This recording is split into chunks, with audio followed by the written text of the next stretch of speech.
अस्सलाम वालेकुम। शराय दस्तूर से मैं हूं अब्दुल क़य्यूम सिद्दीकी और आप हैं AQS के साथ। और मेरे साथ आज हैं नासिर इकबाल साहब। मुकदमा वही है कि 16,000 सरकारी मुलाजमीन बैक जुम्बिश क़ल्म बेरोज़गार हुए और वो था अदालती फ़ैसला 17 अगस्त 2021 का। एन उस दिन जिस दिन जस्टिस मुशीर आलम अपने ओहदे से रिटायर हो रहे थे। उसके बाद ये खबरें आने लगीं कि तकरीबन 16,000 से ज़ायद सरकारी मुलाजमीन हैं जो इस कानून को, जो कि बरतरफ मुलाजमीन की बहाली का एक्ट 2010 है, उसको कलअदम करार दिए जाने के बायस बेरोज़गार हो गए। और फिर ये हुआ भी। बहरहाल हुकूमत ने जो है वो इस मामले के ऊपर नज़रसानी की दरख्वास्त दाखिल की। 5 रुकनी larger bench justice Umar Ata Bandial साहब की सरबराही में बना और वो 5 रुकनी लार्जर बेंच जो है उसने ये मौका फ़राहम किया कि और भी जो लोग जो मुतासिर हुए थे वो सबको सुना जा सके। उसके बाद अदालत ने इस 5 रुकनी लार्जर बेंच ने, जिसमें justice Umar Ata Bandial, justice Mansoor Ali Shah, justice Sajjad Ali Shah, justice Qazi Mohammad Amin और जस्टिस मोहम्मद अमीन, इस 5 रुकनी बेंच ने मुसलसल जो है वो इसकी समाअत की। और आज जो कि गालिबन एक और समाअत बाकी है, जिसमें आज की समाअत जो थी वो आखिरी समाअत हम उसको कहेंगे। लेकिन इस हवाले से अदालत ने में जो है वो हुकूमत से जो कहा था कि वो तजावीज़ दे के आए कि कैसे मदावा किया जा सकता है। आज अटॉर्नी जनरल फॉर पाकिस्तान जो है उन्होंने एक फार्मूला पेश किया है। मैं इसको खालिद जावेद खान फार्मूला कहूँगा। और खालिद जावेद खान फार्मूला के तहत जो कि अटॉर्नी जनरल का है कि प्राइम मिनिस्टर से मुलाकात के बाद उन्होंने डिवाइस किया है, उसके तहत अटॉर्नी जनरल ने यह कहा कि मजमूई तौर पर जो इस्टेब्लिशमेंट की रिपोर्ट है कि इस कानून को कलअदम करार देने के बाद जो लोग मुतासिर हुए हैं वो 5,447 हैं। और 45 डिवीज़न्स की ये रिपोर्ट मंगवाई गई और उन 45 डिवीज़न में से 7 डिवीज़न्स की ये रिपोर्ट आई कि कोई बरतरफी नहीं हुई, जबकि बाकी 38 जो डिवीज़न्स हैं उनका फिगर उन्होंने दिया। और फिर उसको मज़ीद ब्रेकअप किया इस तरह से कि एक ग्रेड 1 से 7 तक के मुलाजमीन और फिर ग्रेड 8 से 17 और उससे ऊपर ग्रेड के मुलाजमीन। तो जो अटॉर्नी जनरल फार्मूला है उसके तहत, खालिद जावेद खान फार्मूला के तहत ये तजवीज़ आई है कि ग्रेड 1 से 7 तक के मुलाजमीन को बहाल कर दिया जाए, क्योंकि वो मोस्ट डिप्राइव्ड क्लास हैं। जबकि 8 से 17 और उससे अबव जो अपॉइंटमेंट्स हैं उसको एक तरीक़ाकार के तहत रेगुलराइज़ किया जाए और उसके लिए फेडरल पब्लिक सर्विस कमीशन के ज़रिए इम्तिहान जो है वो लिया जाए और ये 3 महीने के अंदर मुकम्मल किया जाए। और इस अरसे के दौरान वो उन्होंने अदालत से कहा कि वो इंश्योर करेंगे कि इन खाली असामियों पर कोई भर्ती ना हो। जबकि जो मुलाजमीन रिटायर हो गए हैं उन्होंने बेनिफिट्स ले लिए, उसमें उसको अदालत ये कंसिडर करे कि वो एडहॉक मुलाजमत थे और उनको वो पेंशन के एंटाइटलमेंट नहीं होंगे और जो मुराद ले चुके वो पास्ट एंड क्लोज ट्रांजैक्शन के तौर पर उसको देखा जाए। अब इस जो खालिद जावेद खान फार्मूला है इसके तहत इस पर क्या होता है, इस पर अदालत ने कहा है कि हमें भी गौर करना है और इस गौर के बाद कल एक सरसरी समाअत होगी और अगर ये काबिल अमल तजावीज़ हुई तो फिर उसके बाद ऑर्डर आ जाएगा, वरना बसूरत दिगर जस्टिस सज्जाद अली शाह का कहना था कि ऑर्डर तो आएगा ही। इस कार्रवाई के अंदर आज की कार्रवाई में नासिर इकबाल साहब जो हैं वो मौजूद थे। नासिर इकबाल साहब से हम पूछते हैं कि नासिर साहब, अटॉर्नी जनरल का ये फार्मूला आपको कितना काबिल कबूल लगता है, क्योंकि इसमें मज़ीद और सवाल भी उठा दिए हैं। अब उन्होंने, अदालत ने एक कानून कलअदम करार दिया है।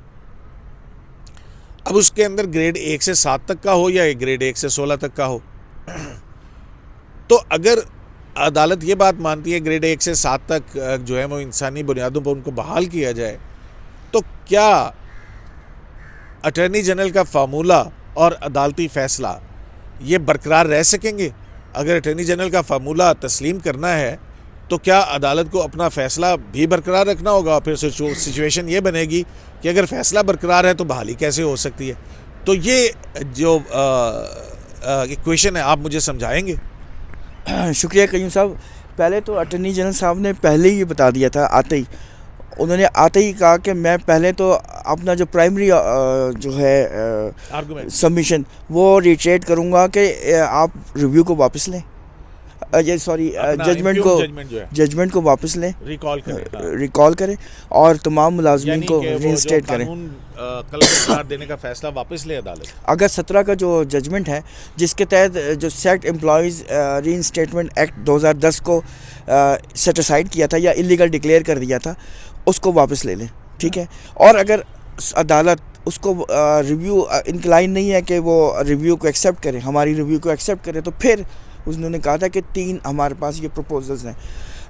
जो कयूम साहब आपने जो सवाल उठाया है, मेरा भी ज़ाती यही ख्याल है कि अगर इवन इफ़ कि ये 3 प्रपोजल्स सुप्रीम कोर्ट एक्सेप्ट करती है, फिर भी इसका मतलब यही है कि उन्होंने फिर जजमेंट को जो उनकी अपनी दी हुई जजमेंट है जो जस्टिस मुशीर आलम साहब की थी, उन्होंने उसको ऑलमोस्ट रिव्यू ही कर दी है, क्योंकि उसको रिव्यू के बगैर आप कैसे रीइंस्टेट करेंगे?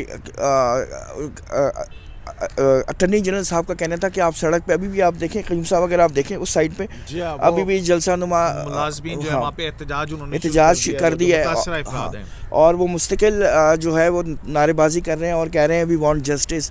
और जो हमारी मतलब जो मेरी अंडरस्टैंडिंग है कि उन्होंने इन प्रपोजल्स को भी रिजेक्ट कर दिया, क्योंकि उनका कहना है कि कुछ कहते हैं कि जी हमें तो 1 साल रह गया रिटायरमेंट में, तो मैं फिर 1 साल के लिए मैं मतलब टेस्ट के लिए मैं बैठूंगा। और फिर एक और बात भी है कि ग्रेड 8 से 16 या 17 और उससे अब जो फेडरल पब्लिक सर्विस कमीशन के ज़रिए अपॉइंटमेंट होती हैं वो तो ग्रेड 16 से ऊपर होती हैं अमूमन, ऐसे तो फिर ये भी हो जाएगा फिर लाजमी करा के ग्रेड 8 से ऊपर जो भी अपॉइंटमेंट होगी फेडरल पब्लिक सर्विस कमीशन के, ये हो सकता है मुझे ना पता हो, लेकिन क्या ऐसा ही है? देखें ये एक प्रेसिडेंस तो बन जाएगी जो भी है, फिर आइंदा तो फिर ऐसा ही होगा। लेकिन बात वही है कि अटॉर्नी जनरल साहब ने कहा था कि जी आप सड़क पे जाएं तो आपका दिल टूट जाता है मुलाजमीन को देख के। वैसे ये बात तो है कि अगर रातों रात किसी की जॉब चली जाए तो ये कोई इतनी अच्छी बात नहीं है। बिल्कुल, सारी और डिपेंड कर रही होती है, आज तो पूरी फैमिली आपकी डिपेंड कर रही होती है। और आज वो लतीफ़ अफरीदी साहब ने भी फिर यही कहा ना, उन्होंने कहा कि किसी का बाप है, किसी का बेटा है, किसी के बच्चे स्कूल जा रहे हैं, किसी की दवाई का मसला है, किसी को खाना देना है, किसी का घर का किराया है, तो उनका तो कहना था कि ये 16,000 मुलाजमीन नहीं, ये 3 लाख लोग हैं। और उनके मुझे एक आर्गूमेंट तो बहुत ही अच्छे लगे जो आप जिसको आपने भी बड़ा एंजॉय किया था। उन्होंने कहा था कि जब सुप्रीम कोर्ट सो मोटो लेती है तो वो लार्जर पब्लिक इंटरेस्ट में लेती है ना, तो आपके ख्याल में सिर्फ मोटे हट्टे कट्टे लोगों के ही फंडामेंटल राइट्स ये पब्लिक है, ये पब्लिक तो ये है, तो क्या इनके राइट्स नहीं है? तो सिर्फ हट्टे कट्टे सिर्फ हट्टे कट्टे जो है उनके लिए पब्लिक इंटरेस्ट है। हाँ, तो असल में ये बहुत मुश्किल। देखें, आपको याद है हमने इसी जगह प्रोग्राम करते हुए हमने कई दफ़ा ये बात कही है पहले भी आपके एक्यूएस लाइव में कि इस किस्म के जो सेंसिटिव केसेस आ जाते हैं ना, ख़ास तौर पे पॉलिटिकल केसेस या ऐसे केसेस जिसमें लोगों का बहुत ज़्यादा इन्वॉल्वमेंट हो, तो उसमें ना एट स्टेक सुप्रीम कोर्ट होती है, डॉक में सुप्रीम कोर्ट खड़ी होती है। नहीं तो अभी भी जो सूरत हाल बनी है नासिर साहब, वो बड़ी मज़े की सूरत हाल है कि देखें कि गवर्नमेंट जिसने पहले इस कानून की मुखालफत की पहली हेयरिंग के अंदर, अच्छा फिर उसके बाद अब रिव्यू के अंदर हुकूमत उसकी मुखालफत नहीं कर रही, उस कानून की हिमायत या उसको बचाने की कोशिश कर रही है ताकि मुलाजमीन जो हैं वो बचें। और इसमें कोई मुखालिफ फ्रीक नहीं है, जो मुतासा फ्रीक हैं वो भी आर्गूमेंट कर रहे हैं, इसी इम्प्यून जजमेंट के खिलाफ कर रहे हैं। आर्गूमेंट कोई नहीं, हुकूमत और मुतासिन दोनों एक पेज के ऊपर हैं, तो यहाँ रिस्पोंडेंट कौन है? यही बात है। ये पहले दिन भी सुप्रीम कोर्ट ने पहले दिन जब हियरिंग शुरू हुई थी तो उन्होंने जस्टिस उमर अता बंदयाल साहब ने कोर्ट रूम नंबर 2 में हुई थी, तो उन्होंने कहा था कि पहले हमें ये देखना चाहिए कि कौन से कौंसिल किस को रिप्रेजेंट कर रहे हैं, और उन्होंने बाकायदा नाम से पूछा था कि आप कौन से फिर उन्होंने कहा था कोई अपोनेंट है, तो कोर्ट हैरान रह गई थी कि कोई भी अपोजिशन में नहीं था। तो ये तो अब सुप्रीम कोर्ट के लिए एक बड़ा मुश्किल है कि एक वन साइडेड ये है मामला है। तो बात वही है कि ये जो आप कह रहे हैं ना कि हुकूमत का ने पहले अपोज़ किया था और अब अपोज़ नहीं किया, उसकी वजह भी अटर्नी जनरल साहब हैं। अटर्नी जनरल साहब ने कहा कि ये देखिए ये ज़्यादती हो गई है, तो इसलिए अदरवाइज़ कोई और अटर्नी जनरल होता तो शायद उन्होंने रिव्यू नहीं करना था, आम लोगों ने ही रिव्यू करना था और गवर्नमेंट ने आके अपोज़ ही करना था। तो और फिर कयूम साहब आजकल के आपको पता है इकनॉमिक हालात बहुत ख़राब हैं और डॉलर का जो महंगाई का दौर, बेरोजगारी और मतलब इन हालात में एकदम द वन स्ट्रोक ऑफ अलमिया जन्म ले रहे हैं। हाँ एक वन ये जो नासिर साहब ये जो कॉन्ट्रडिक्शन आई है कि मीडिया जो है रिपोर्ट करे कि 16,000 से ज़ायद सरकारी मुलाजमीन है। अब जो अटर्नी जनरल ने जो फिगर दिया है, अब ये देखें ये भी आज आखिरी दिन दिया है और कितने दिन कहाँ से किस तरह से, क्या है कि मैं आपको एलोबरेट नहीं कर सकता और इस पे ज़्यादा वो मतलब उसकी डिटेल नहीं बता सकता क्योंकि उनके पास भी नहीं थी। बात दरअसल ये है कि हो सकता है बहुत सारी कॉरपोरेशंस के अंदर भी सेमी ऑटोनोमस बॉडीज़ उन्होंने नहीं दिए हो अपने डाटा। मुझे एग्जैक्टली नहीं पता कि ये 16,000 एकदम कैसे बन गए। इतना तो मुझे जब जजमेंट मैंने रिपोर्ट की थी तो मैंने भी इतनी स्टोरी में लिखा था सेवरल थाउजेंड्स, लेकिन ये 16,000 की पिक्चर तो बहुत बाद में आई है। शायद पीपल्स पार्टी का क्लेम है कि 16,000 है, हो सकता है ये बात सच हो सकता है ये बात सच ना हो। हाँ, अटर्नी जनरल ने कहा कि मेरे पास ये फिगर्स हैं और अगर कोई करेक्ट करना चाहे तो मैं हाजिर हूँ। तो नासिर साहब, जस्टिस मंसूर अली शाह और जस्टिस उमरता बंदयाल, जस्टिस काजी मोहम्मद अमीन, जस्टिस मोहम्मद अमीन और जस्टिस सजाद अली शाह पर मुश्तमिल ये बेंच है। आप क्या फोर्सी कर रहे हैं कि किस तरह का फ़ैसला आ सकता है? आज भी आपने देखा जब फैसल सिद्दीकी अपने आर्गूमेंट्स दे रहे थे, उनके बड़े अच्छे आर्गूमेंट्स थे कि वो तो एक ऐसी कॉरपोरेशन जिसके स्टैचुटरी लॉज भी नहीं है, वो उसको भी इम्प्लीमेंट कर दिया और 44-42 लोग उनके भी निकाल दिए PSO के। ये बहुत डिफ़िकल्ट केस है क्योंकि हर केस का फैक्ट्स डिफरेंट हैं और उसमें बहुत सारे लोग हाई कोर्ट्स में गए हुए हैं, कुछ लोग नहीं गए ही नहीं है, पार्टी भी नहीं है, आपने उनको भी निकाल दिया। और कुछ लोग हैं जो अदालतों से रिस्टोर होके गए और फिर उनको निकाल दिया। फिर ऐसे भी प्राइवेट ऑर्गेनाइजेशंस हैं जिसमें गवर्नमेंट के रूल्स ही नहीं चलते, उनके अपने रूल्स हैं और उसमें सीनियरिटी की डिटर्मिनेशन जो है ना आपकी परफॉर्मेंस से होती है। आपकी मतलब प्रमोशन जो है आपके परफॉर्मेंस से बेस्ड है। आप बड़े सीनियर हो गए तो प्रमोशन नहीं है, लेकिन अगर आपने अच्छा परफॉर्म किया है तो आपकी सीनियरिटी है। और नहीं, जैसे सुमरता बंदयाल ने भी पिछली समात के ऊपर कहा था ना कि हम पार्लियामेंट से भी बात करेंगे कि ऐसे कानून ना बनाए गए क्योंकि फिर उसके बाद हमें बड़ी डिफ़िकल्टी होती है। लेकिन आज फैसल सिद्दीकी साहब ने जो है ना बड़े अच्छे आर्गूमेंट किए हैं। उन्होंने कहा कि पहली बात तो ये जो पहले भी हो चुके हैं कि आप जो है ना विजडम को चैलेंज नहीं कर सकते पार्लियामेंटेरियन के, आप उसमें मेलेफिडी नहीं ढूंढ सकते या आप क्वेश्चन नहीं कर सकते, नंबर एक। नंबर दो, अगर कोई लॉ बनाया गया है और उसमें कोई रीज़न नहीं दी गई कि क्या क्लासिफिकेशन की कि क्या वजह थी कि इन लोगों को पिक किया गया और इनको रिअपॉइंट किया गया या जो भी बेनिफिट्स दिए गए, तो आपकी ये ड्यूटी नहीं है कि आप उसमें रीज़न ढूंढते हैं। जो जजमेंट जो पार्लियामेंट ने एक डिसीजन दे दिया है आपने उसको उस तरह देखना है। तो वो यही तो अदालत भी तो कह रही थी कि हमने देखना तो है तो फिर उसको आइन के टच स्टोन के ऊपर ही देखना है ना। तो वो यही कह रहे हैं कि आर्टिकल 25 जो है ना ये इस पर अप्लाई नहीं करता। फैसल सिद्दीकी साहब का ये कहना है आपने आर्टिकल 25 में देखना है ना, तो आर्टिकल 25 इसमें वो कहते हैं अप्लाई नहीं करता, इसलिए कि ये ओवरऑल देखें नासिर साहब, अभी भी नारेबाजी की आवाज़ आ रही है, एहतजाज की जो है वो मुलाजमीन जो हैं वो वहाँ पे, अब पता नहीं वो क्या सोच रहे होंगे। अब ये भी बड़ी गो के कहा गया आज अटॉर्नी जनरल की तरफ से आज फैसला दें क्योंकि जो उनकी हालत है उनको देख के दिल जो है वो भर आता है। तो जैसे सजाल के एक दिन में क्या फ़र्क पड़ जाएगा? तो कल तो देखें बात सुने कयूम साहब, जो बंदा जिस प्रोसेस से गुजर रहा होता है ना, आपको भी एक्सपीरियंस है मुझे भी एक्सपीरियंस है, हम जब किसी मुश्किल में फंसे हुए होते हैं ना हमारा एक एक मिनट भारी होता है। बिलखसूस जब आपका रोज़गार और आप बेरोज़गार हों, आप कोई कराची से आ रहा है, कोई डेरा इस्माइल ख़ान से आ रहा है, कोई अंदरून सिंध से आ रहा है, कोई कहीं से आ रहा है और फिर वो यहाँ पे सारा दिन यहाँ बैठते हैं, ख़वातीन भी हैं, बुज़ुर्ग औरत पैसे खर्च करके आ रहे हैं। और दूसरी बात है कि इन केस उनके खिलाफ सुन रहा था, एक शख्स कह रहा था कि वो अपनी बेटी की जो बालियाँ हैं बुंदे वो छोटी बेटी के सोने के बेच के तो फिर वो यहाँ पे आया। और दूसरी बात ये भी है ना कि अगर सपोज सुप्रीम कोर्ट रिजेक्ट कर देती है, रिव्यू ख़त्म खारिज कर देती है, सिंपली वो कहते हैं रिव्यू पिटिशन इज़ रिजेक्टेड, उन्होंने सिर्फ एक लाइन लिखनी है और उठ के चले जाना है, ठीक है, तो इनके पास कोई फ्यूचर नहीं है। फैसल सिद्दीकी का साहब का यही एम्फेसिस था आज कि आपकी जजमेंट ने मेरे क्लाइंट को रेमेडी लेस कर दिया है। तो ये कौन सी जजमेंट होती है, सुप्रीम कोर्ट ऐसी जजमेंट दे सकती है जिसमें कोई रेमेडी ना हो।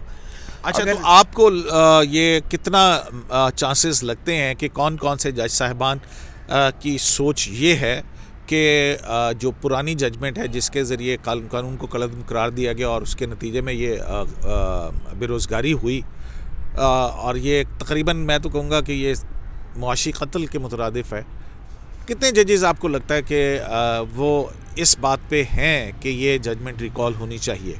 नहीं, देखिए, मैं एग्जैक्टली तो नहीं दे सकता कि कल क्या जजमेंट आएगी।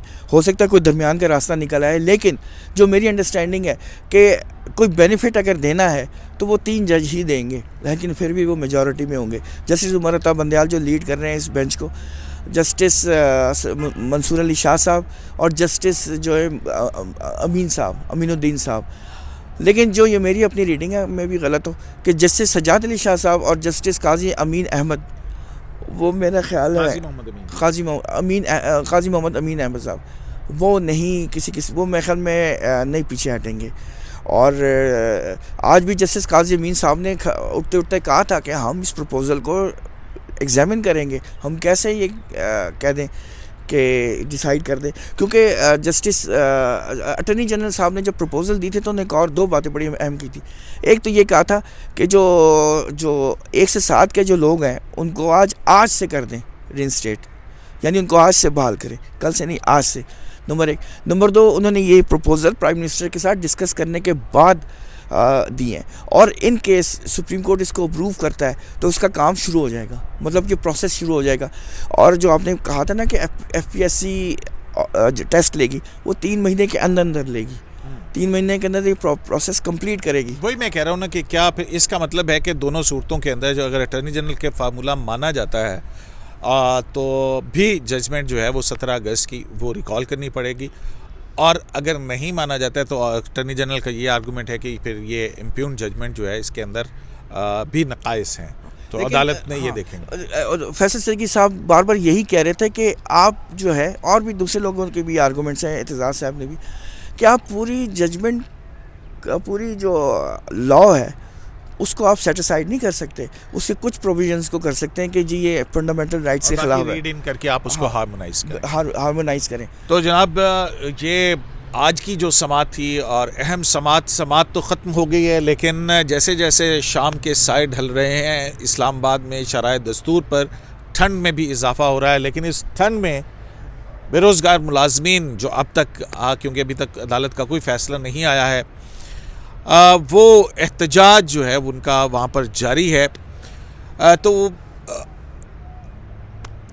हम भी दुआ करते हैं कि अल्लाह ताला ऐसा ना हो कि कोई इंसानी अलमिया जो है वो इसके बाद कोई जन्म ले। अदालती फ़ैसला देखते हैं कि अदालत अब इस मामले के अंदर क्या फ़ैसला करती है। शराय दस्तूर से अब्दुल क़य्यूम सिद्दीकी को AQS लाइव से इजाज़त दीजिए, और हाँ, कल का दिन जो है वो एक इंतहाई अहम दिन होगा। अल्लाह निगहबान।